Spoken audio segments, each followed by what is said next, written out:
o louvor começava, e algo dentro de mim se alinhava. Não era psicológico, não era sugestão. Eu sentia Deus ali, sentia de verdade. O ambiente mudava, o ar parecia mais leve. O coração reagia antes mesmo da razão entender. As mãos se levantavam quase sozinhas. Os olhos se fechavam. E por alguns minutos, tudo fazia sentido. Se essa história está te tocando, comenta aqui embaixo de onde você está assistindo e que horas são aí. Eu sentia uma presença que não dava para explicar em palavras simples. Não era apenas emoção coletiva. Não era só música bem executada. Era algo profundo, íntimo. Como se Deus estivesse falando diretamente comigo, não com a multidão. Comigo. Eu pensava, é isso, é assim que a fé funciona, é assim que a vida muda. Naquele momento, eu acreditava que sentir Deus era o sinal máximo de que algo estava acontecendo, que transformação começava ali, naquele arrepio, naquela lágrima que escorria sem esforço. Eu saía do louvor convencido de que algo em mim tinha sido ajustado, mesmo sem saber exatamente o que. E talvez o mais forte fosse isso. A certeza, a sensação de que eu não estava sozinho, de que Deus tinha visto, tinha ouvido, tinha tocado. Aquilo me sustentava por algumas horas, às vezes por um dia inteiro. Eu carregava aquela lembrança como uma prova silenciosa de que minha fé era real. Mas havia algo que eu ainda não percebia, algo pequeno, quase invisível no começo. Apesar de sentir Deus com tanta intensidade, eu continuava o mesmo. Os mesmos pensamentos voltavam. As mesmas reações, os mesmos vazios. Eu ainda me irritava fácil, ainda me sentia cansado sem motivo claro, ainda acordava com aquela sensação de que algo estava fora do lugar. No início, eu não ligava a esses pontos. Pensava que mudança espiritual era lenta mesmo, que o processo era invisível, que sentir Deus já era, por si só, uma vitória. E talvez fosse, mas havia uma diferença entre vitória momentânea e transformação real. E eu ainda não tinha linguagem para isso. O louvor se tornou meu lugar seguro. Era ali que eu conseguia sentir o que não sentia no resto da semana. Era ali que a fé parecia viva, pulsando. Fora dali, tudo era mais opaco, mais silencioso. E eu aceitava isso como normal, sem perceber que estava criando uma divisão interna perigosa. Um eu espiritualizado no louvor e um eu funcional no cotidiano. Eu comecei a medir minha espiritualidade pelo que sentia. Se eu sentia Deus, o dia tinha valido a pena. Se não, algo estava errado. Essa lógica parecia inofensiva, mas lentamente foi me aprisionando, porque sentimentos variam, emoções oscilam, e eu não podia controlar isso. Havia dias em que o louvor não me tocava do mesmo jeito, e nesses momentos eu saía confuso, como se Deus tivesse se afastado, como se eu tivesse feito algo errado. Eu começava a analisar meu comportamento da semana, procurando falhas, pecados, distrações. Tudo precisava ter uma explicação. Mas mesmo nos dias em que eu sentia Deus com força, algo não acompanhava aquela experiência. A vida não se reorganizava. As dores antigas não desapareciam. As perguntas profundas continuavam sem resposta. Era como se eu estivesse tendo encontros reais com Deus, mas sem continuidade suficiente para que isso se tornasse mudança concreta. Essa contradição começou a me incomodar, porque eu não queria apenas sentir. Eu queria viver diferente. Queria acordar diferente, reagir diferente, descansar diferente. E aos poucos foi surgindo uma pergunta silenciosa, quase proibida. Por que eu sinto Deus, mas continuo o mesmo? Essa pergunta não... O problema nunca foi sentir Deus. O problema era o depois. Ninguém falava sobre o depois, sobre o momento em que a música acabava. As luzes se acendiam e cada um voltava para a própria vida, carregando algo que não sabia exatamente o que fazer com aquilo. No caminho de volta, eu tentava manter viva a sensação. Colocava a mesma canção para tocar no carro, repetia mentalmente algumas frases, como se pudesse esticar aquele encontro por mais alguns minutos. Mas a presença que parecia tão próxima no louvor começava a se diluir. Não porque Deus tivesse ido embora, mas porque o ambiente tinha mudado e eu não sabia como carregar aquilo comigo. Em casa, o silêncio era diferente do silêncio do culto. Não era acolhedor, era vazio. Eu sentava, respirava fundo, esperava que algo se reorganizasse por dentro. Esperava acordar no dia seguinte diferente, mais leve, mais inteiro. Mas o que vinha era a continuidade, a mesma rotina, as mesmas preocupações, as mesmas emoções não resolvidas. E isso começou a gerar uma frustração difícil de admitir. Porque como explicar que você sentiu Deus e mesmo assim continua cansado? Como dizer que a experiência foi real, mas os efeitos parecem temporários? Eu não queria parecer ingrato, não queria parecer incrédulo. Então, eu guardava isso para mim. Aos poucos fui percebendo que minha fé estava acontecendo em episódios isolados. Momentos intensos, verdadeiros, mas desconectados do resto da vida. Como se eu tivesse aprendido a encontrar Deus em um lugar específico, mas não soubesse como encontrá-lo no cotidiano comum, nos dias sem música, sem lágrimas, sem palavras bonitas. Eu comecei a reparar em algo desconfortável. Fora do momento do louvor, eu vivia no modo sobrevivência, cumpria tarefas, resolvia problemas, seguia em frente, mas sem a mesma presença que eu dizia sentir no culto. Era como se Deus estivesse associado a um estado emocional específico e não à minha existência inteira. Essa percepção trouxe confusão, porque eu acreditava que Deus era constante, mas minha experiência não refletia isso. Eu não me sentia acompanhado nos detalhes, apenas visitado em momentos específicos. E isso me fazia questionar se o problema estava na minha percepção, ou na forma como eu estava vivendo a fé. Havia dias em que eu pensava, talvez seja assim mesmo. Talvez a vida com Deus seja feita de picos espirituais e longos vales de esforço humano. Talvez sentir Deus seja um privilégio ocasional, não uma realidade contínua. Essa ideia me ajudava a seguir, mas não me satisfazia. Porque no fundo, eu não queria um Deus que aparecesse só quando tudo estava preparado. Eu queria um Deus que ficasse quando a música acabava, quando o culto terminava, quando a rotina começava. Eu queria entender por que eu sentia Deus, mas não vivia com Ele do mesmo jeito. Esse depois começou a pesar mais do que o louvor em si, porque ali não havia coreografia, nem emoção guiada, nem expectativa coletiva. Havia apenas eu e aquilo que permanecia. E o que permanecia, quase sempre, era o cansaço. Foi nesse espaço que algo importante começou a se formar. A percepção de que sentir Deus não estava sendo integrado à minha vida. A experiência era real, mas não estava sendo traduzida em transformação diária. E isso não me tornava menos espiritual, apenas revelava que algo precisava de continuidade. Essa constatação não trouxe resposta imediata, trouxe inquietação, mas era uma inquietação honesta. Pela primeira vez, eu não estava questionando a presença de Deus, estava questionando o caminho entre a presença sentida e a vida vivida. E essa pergunta, que acontece depois que o louvor acaba, passou a me acompanhar, não como dúvida destrutiva, todavia como um convite para ir além do momento e buscar algo mais profundo, mais lento, mais real. Quando a mudança não vinha, a explicação parecia óbvia para todo mundo. Se eu continuava o mesmo, algo em mim estava falhando. Não era Deus, era eu. Essa ideia não surgiu de uma vez, foi sendo construída aos poucos, em conversas, conselhos, mensagens soltas que eu ouvia e guardava sem perceber o peso que ganhavam. Talvez você precise se entregar mais. Talvez ainda exista algo que Deus quer tratar. Às vezes a gente sente, mas não obedece. Nada disso soava agressivo. Pelo contrário, soava espiritual, soava maduro, e exatamente por isso entrava fundo. Cada frase reforçava a sensação de que sentir Deus e continuar igual era sinal de falha pessoal. Alguma coisa ainda não tinha sido quebrada. Alguma coisa ainda estava resistindo. Eu comecei a olhar para dentro com lupa. Qualquer emoção que não combinasse com força espiritual virava suspeita. Tristeza, falta de fé, cansaço, pouca oração, confusão, imaturidade espiritual. Aos poucos, fui aprendendo a desconfiar de mim mesmo. A fé, que antes era refúgio, começou a virar cobrança silenciosa. Eu não buscava mais a Deus apenas por desejo, mas por medo de estar ficando para trás. Medo de não estar fazendo o suficiente. Medo de sentir errado. Medo de continuar o mesmo e isso dizer algo grave sobre mim. Eu orava mais, jejuava mais, tentava ser mais atento, mais obediente, mais disciplinado. Cada novo esforço vinha com a promessa interna de que agora sim algo mudaria, que agora Deus finalmente faria o que precisava ser feito.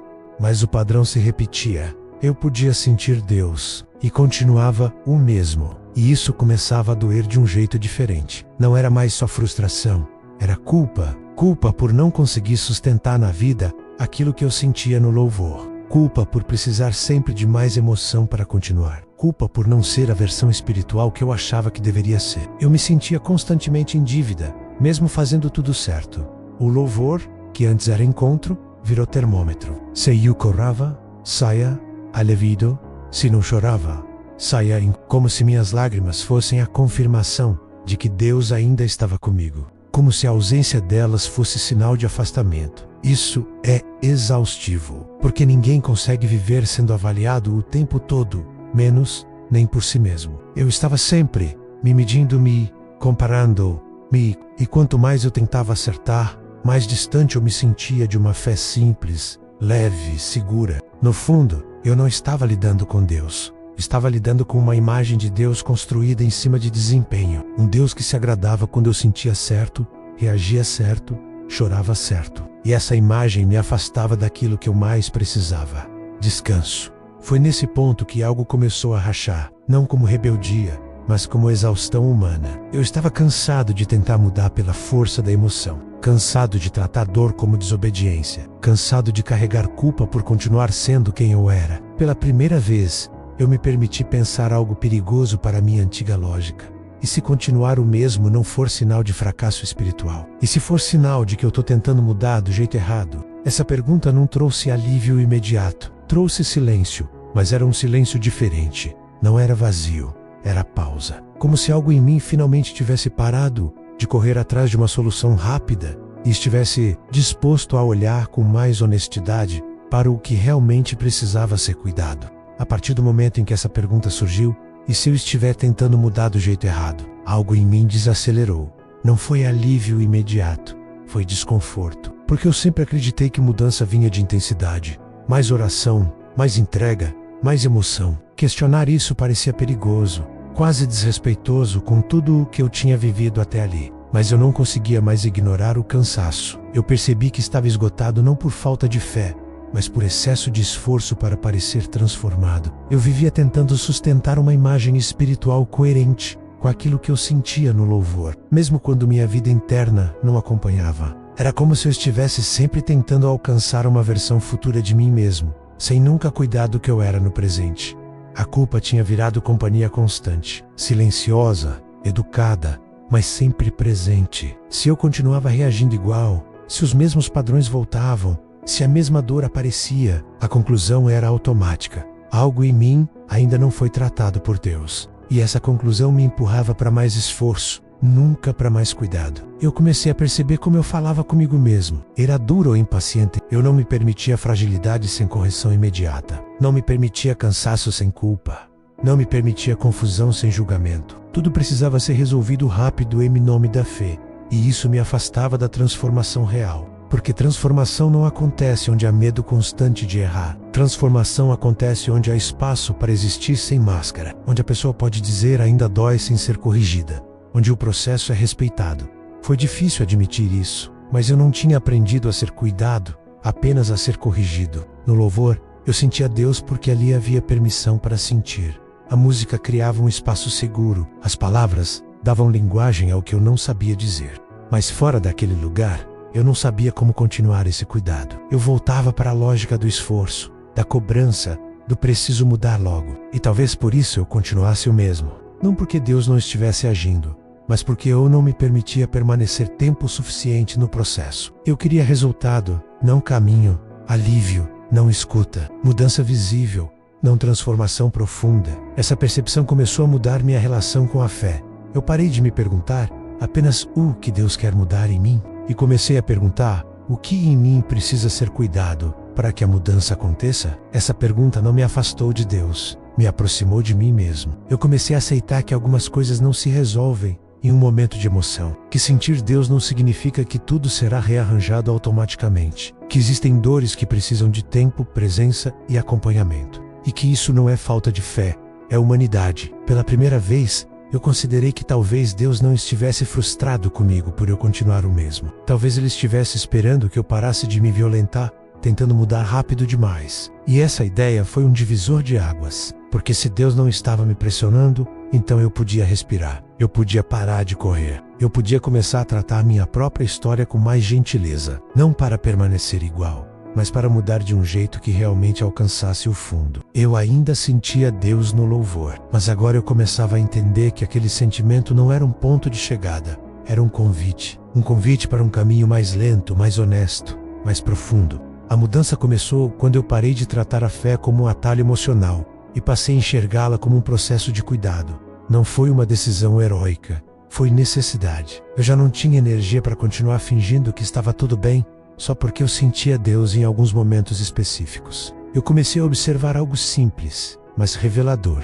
Sempre que a emoção passava, eu voltava a me abandonar. Eu me pressionava, me corrigia, me empurrava para frente. Nunca me escutava. Nunca parava para perguntar o que aquele sentimento no louvor estava tentando revelar. Talvez eu não estivesse sentindo Deus para mudar mais rápido. Talvez eu estivesse sentindo Deus para parar. Essa ideia foi desconfortável, porque parar sempre pareceu sinônimo de retrocesso espiritual. Mas na prática, parar foi o primeiro gesto de honestidade comigo mesmo. Foi quando eu deixei de usar a fé para fugir da dor e comecei a usá-la como um abrigo para enfrentar a dor. Eu percebi que havia feridas antigas ali, histórias não resolvidas, cansaços acumulados, coisas que eu tinha espiritualizado rápido demais para não precisar sentir. E o louvor tocava exatamente nesses lugares. Não para deletar, mas para sinalizar. Isso ainda precisa de cuidado. Pela primeira vez, eu entendi que sentir Deus não era uma confirmação de que eu estava bem. Era um convite para ser verdadeiro. Eu parei de tentar mudar tudo de uma vez. Parei de exigir de mim uma transformação instantânea. Comecei a aceitar que algumas mudanças são lentas, porque são profundas. Que algumas dores não saem com intensidade, mas com constância. E algo mudou. Não de forma espetacular. Não como testemunho de palco. Mudou no jeito como eu me tratava nos dias comuns. No jeito como eu falava comigo quando errava, no jeito como eu respeitava meu próprio limite. Eu ainda continuava o mesmo em muitas coisas, mas agora eu não me abandonava por isso. Eu comecei a perceber que Deus não estava apenas no momento em que eu sentia algo forte. Ele estava também na paciência, no cuidado diário, no processo invisível, na fidelidade silenciosa de continuar, mesmo sem emoção. O louvor deixou de ser o lugar onde tudo precisava acontecer. Passou a ser um lugar de alinhamento, de lembrança, de encontro, não de cobrança, e pela primeira vez, eu comecei a mudar sem perceber. Hoje, quando eu olho para trás, eu entendo melhor aquela frase que tanto me incomodava. Eu sentia Deus no louvor, mas continuava o mesmo. Ela não era uma acusação, era um diagnóstico incompleto. Eu continuava o mesmo porque estava tentando mudar, sem me permitir ser cuidado. Deus nunca esteve limitado ao momento da música. Eu é que tinha limitado minha fé a Ele. Eu acreditava que transformação precisava ser sentida para ser real. Hoje eu sei, muitas das mudanças mais profundas acontecem em silêncio. Eu continuo sentindo Deus no louvor. Continuo chorando às vezes. Continuo sendo tocado. Mas isso não carrega mais o peso de ter que resolver tudo. Não carrega mais a obrigação de me consertar. É encontro, não cobrança. O que mudou foi o depois. Depois do louvor, eu não me abandono mais. Eu escuto, eu respeito, eu continuo. Eu entendo que fé não é apenas intensidade, é presença constante. É caminhar mesmo quando não há arrepio. É permanecer mesmo quando não há resposta imediata. Se você sente Deus, mas continua o mesmo, talvez isso não seja fracasso. Talvez seja apenas o começo de um caminho mais honesto. Um caminho onde você não precisa se violentar para mudar. Um caminho onde Deus não te apressa. Um caminho onde o processo importa. Talvez Deus não esteja te pedindo mais emoção. Talvez esteja te convidando para mais cuidado. E isso muda tudo. Por muito tempo, eu achei que sentir Deus precisava resultar em mudança imediata. Que se nada mudasse, algo estava errado comigo. Sentir Deus é só o começo da jornada. Se você se emociona no louvor, mas continua o mesmo, não se condene, não se apresse, não se machuque tentando parecer transformado. Algumas mudanças não gritam, elas se constroem. Deus não está frustrado com você. Ele não está medindo sua fé pela intensidade da sua emoção. Ele está presente no caminho, no tempo, no cuidado silencioso que ninguém vê. Se essa história encontrou você num lugar sensível, fica aqui. Aqui, a gente não apressa a dor. Aqui a gente não chama cansaço de falta de fé.